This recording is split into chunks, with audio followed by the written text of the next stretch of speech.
Hello student, all welcome to my YouTube channel গণিত শিখি। আজকে আমরা model question paper 3 model question paper আমরা আজকে 3 করব। পেজ হচ্ছে 192। আজকে আমরা কিন্তু একটা উপপাদ্য করব। উপপাদ্য খুব ভালো করে দেখবে, মনোযোগ সহকারে দেখবে। আর একটা কথা বলছি, যদি তোমাদের ভালো লাগে তোমরা কিন্তু লাইক করবে, সাবস্ক্রাইব করবে, ঠিক আছে? তাহলে আজকে প্রশ্ন দেখো, উপপাদ্যটা কি আছে। প্রশ্ন, ত্রিভুজ এবিসি এর এডি মধ্যমার মধ্যবিন্দু, এডি মানে ত্রিভুজ এবিসি এর এডি মধ্যমার মধ্যবিন্দু হলো ই, এবং বর্ধিত বিই এসিকে এ বিন্দুতে ছেদ করে। প্রমাণ করি যে A F equal to 1/3 AC, A F equal to 1/3 AC. ঠিক আছে, আমি আবার প্রশ্ন বলছি, ত্রিভুজ এবিসি এর এডি মধ্যমার মধ্যবিন্দু হলো ই, বর্ধিত বিই এসিকে এ বিন্দুতে ছেদ করে। প্রমাণ করি যে A F equal to 1/3 AC. ঠিক আছে, তাহলে আমরা প্রথমে ছবিটা এঁকে নেব। ছবি এঁকাচ্ছি, দেখো ছবিটা এঁকে নিচ্ছি।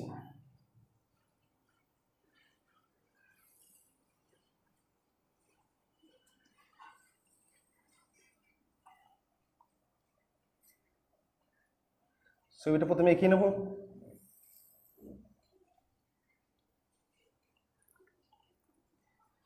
এখানে নাম দিচ্ছি এ, এখানে হচ্ছে বি, আর এখানে হচ্ছে সি। এডি হচ্ছে মধ্যমা, এডি মধ্যমা মানে বিসির মধ্যম হচ্ছে সবসময় মধ্যবিন্দুতে ছেদ করবে। তাহলে বিসির মধ্যবিন্দুতে হচ্ছে এডি, ডি হচ্ছে মধ্যবিন্দু হবে। একটা আইডিয়া করে নিচ্ছি, এখানে মধ্যবিন্দু ডি, এখানে নাম দিচ্ছি হচ্ছে ডি, এডি মধ্যমা, এডি মধ্যমা, মধ্যবিন্দু হচ্ছে ই, এডি মধ্যমার মধ্যবিন্দু হচ্ছে ই, বর্ধিত বিই, বর্ধিত বিই, বর্ধিত বিই এসিকে, এসিকে এ বিন্দুতে ছেদ করে, এসিকে এ বিন্দুতে ছেদ করে। প্রমাণ করি যে A F equal to 1/3 AC, A F equal to 1/3 AC. ঠিক আছে, 1/3 এসি কমপ্লিট। আমি আবার প্রশ্ন বলছি, প্রশ্ন দেওয়া আছে যে ত্রিভুজ এবিসি এর এডি মধ্যমার মধ্যবিন্দু হলো ই, তারপর সে বর্ধিত বিই এসিকে এফ বিন্দুতে ছেদ করে। প্রমাণ করি যে A F equal to 1/3 AC, A F equal to 1/3 AC. ঠিক আছে, আমি প্রথমে স্টার্টিংটা লিখছি, খুব ভালো করে। স্টার্টিং কীরকম হবে? প্রথমে লিখব ত্রিভুজ এবিসি এর, ত্রিভুজ এবিসি এর এডি মধ্যমার, এডি মধ্যমার মধ্যবিন্দু, মধ্যবিন্দু হলো, মধ্যবিন্দু হলো এডি মধ্যমার মধ্যবিন্দু হলো, মধ্যবিন্দু হলো ই, মধ্যবিন্দু হলো ই। এবার বর্ধিত বিই লিখব, বর্ধিত, বর্ধিত বিই, বর্ধিত বিই এসিকে, এসিকে এফ বিন্দুতে, এফ বিন্দুতে ছেদ করে, ছেদ করে। ঠিক আছে, আমি আবার বলছি, প্রশ্ন দেওয়া আছে যে ত্রিভুজ এবিসি এর এডি মধ্যমার মধ্যবিন্দু হলো ই, বর্ধিত বিই এসিকে এফ বিন্দুতে ছেদ করে। প্রমাণ করি যে A F equal to 1/3 AC. ঠিক আছে, তাহলে আমরাও স্টার্টিংয়ে লিখবো, আমরাও লিখবো যে ত্রিভুজ এবিসি এর এডি মধ্যমার মধ্যবিন্দু হলো ই, বর্ধিত বিই এসিকে এফ বিন্দুতে ছেদ করে। এবার লিখছে প্রমাণ করি যে, লিখবে হচ্ছে প্রমাণ করি যে প্রমাণ করি যে AF equal to 1/3 AC, AF equal to 1/3 AC, প্রমাণ করি যে AF equal to 1/3 AC। Complete. এবার আমরা অঙ্কন করব। অঙ্কনে বলবো যে ডি বিন্দু দিয়ে BF এর সমান্তরাল সরলরেখা টানি, BF এর সমান্তরাল সরলরেখা টানি যাহা এসিকে জি বিন্দুতে ছেদ করে।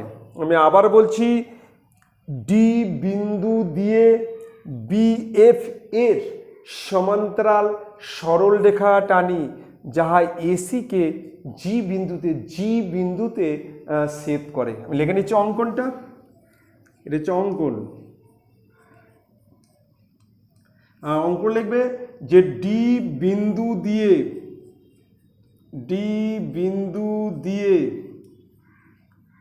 BF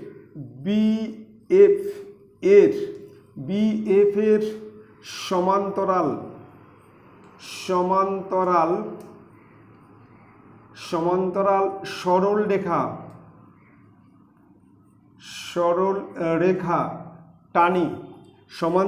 সরলরেখা টানি, সমান্তরাল সরলরেখা টানি যাহা এসিকে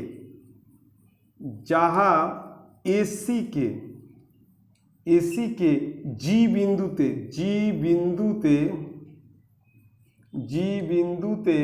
ছেদ করে। কমপ্লিট। অঙ্কটা আমি আরেকবার বলছি যে ডি বিন্দু দিয়ে BF এর সমান্তরাল সরলরেখা টানি যাহা এসিকে জি বিন্দুতে ছেদ করে। কমপ্লিট। এবার চলে আসতেছি প্রমাণ। খুব ভালো করে লক্ষ্য করবে। প্রমাণে দেখো দুটো পোর্শন আছে। প্রথমে আমি এই ত্রিভুজ করব, যে ত্রিভুজ ADG।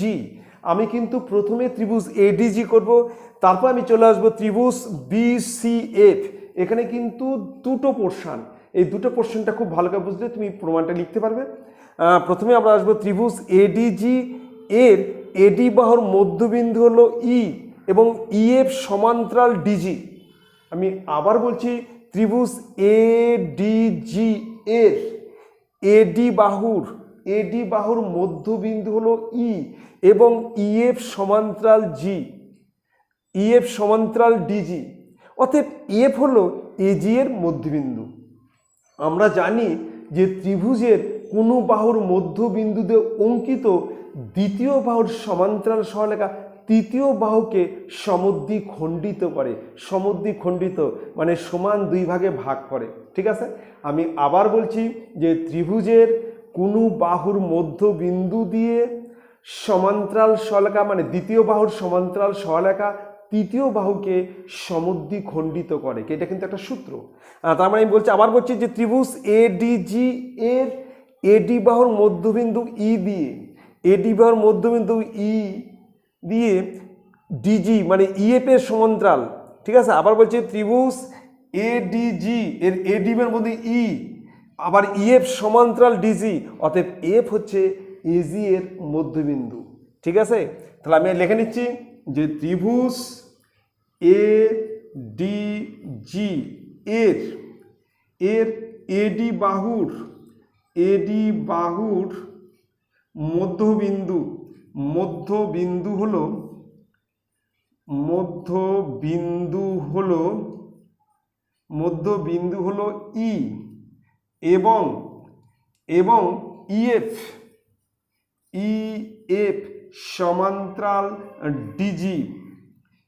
সমান্তরাল DG। অতএব F হলো AG এর মধ্যবিন্দু।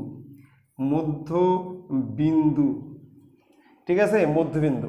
আমি আবার বলছি যে ত্রিভুজ ADG এর এডি বাহুর মধ্যবিন্দু ই এবং ইএফ সমান্তরাল ডিজি, অতএব এফ হলো এজি এর মধ্যবিন্দু, এজি এর মধ্যবিন্দু।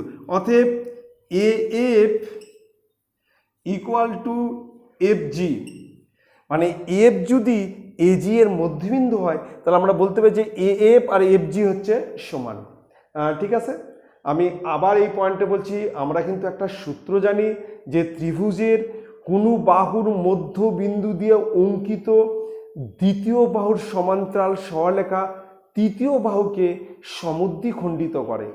ঠিক আছে, এখানেও তাই ত্রিভুজ এডিজি এডি বাহুর মধ্যবিন্দুতে অঙ্কিত দ্বিতীয় বাহুর সমান্তরাল সরলরেখা এই তৃতীয় বাহুকে কি করবে? সমদ্বিখণ্ডিত করবে। তার মানে এফ আর এফ জি কী হবে? সমান হবে। এখানে A F R F G সমান। ঠিক আছে, যেহেতু এফ হচ্ছে এজি এর মধ্যবিন্দু। দেখো আমি কি লিখলাম, আমি লিখলাম ত্রিভুজ এডিজি এর ত্রিভুজ এডিজি এর এডি বাহুর মধ্যবিন্দু হলো ই এবং ইএফ সমান্তরাল ডিজি, অতএব এফ হলো এজি এর মধ্যবিন্দু, অতএব F equal to F G. তাহলে একটা পোর্শন কিন্তু হয়ে গেল। এইবার ঠিক আমি একই রকম এই ত্রিভুজে চলে আসব, এই ত্রিভুজটা। ঠিক আছে, ত্রিভুজ বি সি এফ, ত্রিভুজ বি সি এফ এর বিসি বাহুর মধ্যবিন্দু হচ্ছে ডি আর বিএফ সমান্তরাল ডিজি, অতএব জি হচ্ছে এফ সি এর মধ্যবিন্দু। আমি আবার বলছি, এই যে ত্রিভুজটা আছে, ত্রিভুজ হচ্ছে বি সি এফ এর বিসি বাহুর মধ্যবিন্দু হলো ডি, আবার বিএফ সমান্তরাল ডিজি, অতএব জি হচ্ছে এফ সি এর মধ্যবিন্দু, অর্থাৎ F G equal to GC. আমি লিখে নিচ্ছি যে ত্রিভুজ বিসিএফ, ত্রিভুজ বিসিএফ এর এর বিসি বাহুর বিসি বাহুর বিসি বাহুর মধ্যবিন্দু হলো মধ্যবিন্দু হলো মধ্যবিন্দু হলো মধ্যবিন্দু হলো ডি এবং ডি এবং বিএফ এবং বিএফ সমান্তরাল ডিজি, বিএফ সমান্তরাল ডিজি। ঠিক আছে, বিএফ সমান্তরাল ডিজি, অতএব অতএব জি হলো অতএব জি হলো এফসি এর এফসি এর মধ্যবিন্দু, মধ্যবিন্দু, অর্থাৎ অর্থাৎ F G equal to GC. দেখো এখানে আর লেখা কিন্তু একই আছে, খালি অক্ষরগুলো পাল্টানো আছে। এখানে আছে দেখো ত্রিভুজ এডিজি এর এডি বাহুর মধ্যবিন্দু, এখানে আছে ত্রিভুজ বিএসএফ এর বিসি বাহুর মধ্যবিন্দু হলো ই, এখানে আছে হলো ডি এবং ইএফ সমান্তরাল ডিজি এখানেও আছে এবং বিএফ সমান্তরাল ডিজি, অতএব এফ হলো এজি এর মধ্যবিন্দু, এখানে লেখা আছে জি হলো এফসি এর মধ্যবিন্দু। দেখো এখানে যা আছে এটাও একই আছে, কিন্তু দুটো পোর্শন একই, কিন্তু খালি অক্ষরগুলো পাল্টানো আছে। একটা বুঝলেই তুমি অপরটা লিখতে পারবে। আমি আবার বলছি যে ত্রিভুজ বিসিএফ এর বিসি বাহুর মধ্যবিন্দু হলো ডি এবং বিএফ সমান্তরাল ডিজি, অতএব জি হচ্ছে এফসি এর মধ্যবিন্দু, অর্থাৎ F G equal to GC, F G equal to GC. এবার দেখো এফ জির সঙ্গে এফ সমান, আবার এফ জির সঙ্গে জিসি সমান, তার মানে A F equal to F G equal to GC. তাহলে এর মানে এই তিনটা বাহু কিন্তু সমান। এখানে আমরা লিখতে পারি যে অতএব, এখানে লিখছি অতএব A F equal to F G equal to GC, এই তিনটা বাহু কিন্তু সমান। এখানে দেখো এফ জির সঙ্গে এফ সমান, আবার এফ জির সঙ্গে জিসি সমান, তার মানে A F equal to F G equal to GC, A F equal to F G equal to GC. ঠিক আছে, কমপ্লিট। এইবার আমরা কিন্তু লিখতে পারি এই তিনটে বাহুর যোগফল মানেই এসি, মানে এসিকে আমরা এইভাবে লিখতে পারি যে A F plus F G plus GC equal to আমরা লিখতে পারি এসি। এসি মানেই হচ্ছে A F plus F G plus GC, এই তিনটা বার যোগফল মানেই হচ্ছে এসি। ঠিক আছে, এবার দেখো এফ তো ঠিকই আছে, F plus F G, F G তো মানে এফ এর সমান, এফ জির জায়গায় তাহলে আমি আমার লিখছি এফ প্লাস আবার জিসি, জিসিও তো এফ এর সমান, জিসি জায়গাও লিখছি এফ ইকুয়াল টু এসি। ঠিক আছে, তাহলে এফ দেখো এফ জির সঙ্গে সমান, আবার জিসির সঙ্গে সমান। যেখানে এফ জি আছে সেখানে আমরা লিখলাম এফ, যেখানে জিসি আছে সেখানেও লিখলাম এফ। তার মানে এটা যোগ করলে কিন্তু 3AF, এখানে যোগ করলে হবে কিন্তু 3AF ইকুয়াল টু এসি। এবার আমরা 3টে ওপার করে দিচ্ছি, তাহলে একের নিচে 3, 3 ওপারে গেলে কিন্তু ডিভাইডেড। অতএব এএফ ইকুয়াল টু, অতএব এএফ ইকুয়াল টু 1/3 এসি। অতএব AF equal to 1/3 AC, proved, প্রমাণিত হয়ে গেল। আচ্ছা, এবারে দেখো আমি আবার একবার খুব ভালো করে বুঝিয়ে দিচ্ছি। দেখো প্রশ্ন কি আছে, প্রশ্ন আছে যে ত্রিভুজ এবিসি এর এডি মধ্যমার মধ্যবিন্দু হলো ই, এডি মধ্যমার মধ্যবিন্দু হলো ই, বর্ধিত বিই এসিকে এফ বিন্দুতে ছেদ করে। প্রমাণ করি যে AF equal to 1/3 AC, AF equal to 1/3 AC. Complete. আমরা স্টার্টিংও লিখবো, আমরা ঠিক এই কথাটাই লিখবো যে ত্রিভুজ এবিসি এর এডি মধ্যমার মধ্যবিন্দু হলো ই, তারপর কিছু বর্ধিত বিই এসিকে এফ বিন্দুতে ছেদ করে। প্রমাণ করি যে AF equal to 1/3 AC. Complete. এবার অঙ্কনে বলবে যে ডি বিন্দু দিয়ে বিএফ এর সমান্তরাল সরল রেখা টানি, যাহা এসিকে জি বিন্দুতে ছেদ করে। মানে ডি বিন্দু দিয়ে বিএফ এর সমান্তরাল সরল রেখা টানি, যাহা এসিকে জি বিন্দুতে ছেদ করে। কমপ্লিট। প্রমাণ করতে গেলে কিন্তু প্রথমেই তুমি এই ত্রিভুজটা করবে। প্রথমেই ত্রিভুজ এডিজি বলবে, ত্রিভুজ এডিজি এর এডি বাহুর মধ্যবিন্দু হলো ই এবং ইএফ সমান্তরাল ডিজি। ঠিক আছে, অতএব এফ হলো এজি এর মধ্যবিন্দু।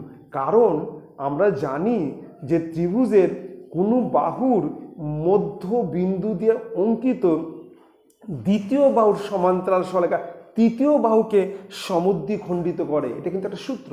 তার মানে যেহেতু এডি বার মধ্যবিন্দু ই, আবার ইএফ সমান্তরাল ডিজি, অতএব এফ হচ্ছে এজি এর মধ্যবিন্দু, অর্থাৎ AF equal to F G. Complete. একটা প্রশ্ন কমপ্লিট। ঠিক একই রকম আবার আমরা এই ত্রিভুজ চলে আসবো যে ত্রিভুজ বিসিএফ এর বিসি বাহুর মধ্যবিন্দু হলো ডি, বিসি বাহুর মধ্যবিন্দু ডি, যেহেতু এটা মধ্যমা হলে এটা ডি কিন্তু মধ্যবিন্দু। ঠিক আছে, বিসি বাহুর মধ্যবিন্দু হলো ডি এবং বিএফ সমান্তরাল ডিজি, এই যে বিএফ সমান্তরাল ডিজি, অর্থাৎ জি হচ্ছে এফসি এর মধ্যবিন্দু। আমরা তো বললাম, তো সূত্রটা বললাম যে ত্রিভুজের কোনো বাহুর মধ্যবিন্দুতে অঙ্কিত দ্বিতীয় বাহুর সমান্তরাল সরলরেখা তৃতীয় বাহুকে সমদ্বিখণ্ডিত করে। ঠিক আছে, তাহলে এই যে ত্রিভুজ আছে বিসিএফ এর বিসি বাহুর মধ্যবিন্দু হচ্ছে ডি আর বিএফ সমান্তরাল ডিজি, অর্থাৎ জি হচ্ছে এফসি এর মধ্যবিন্দু,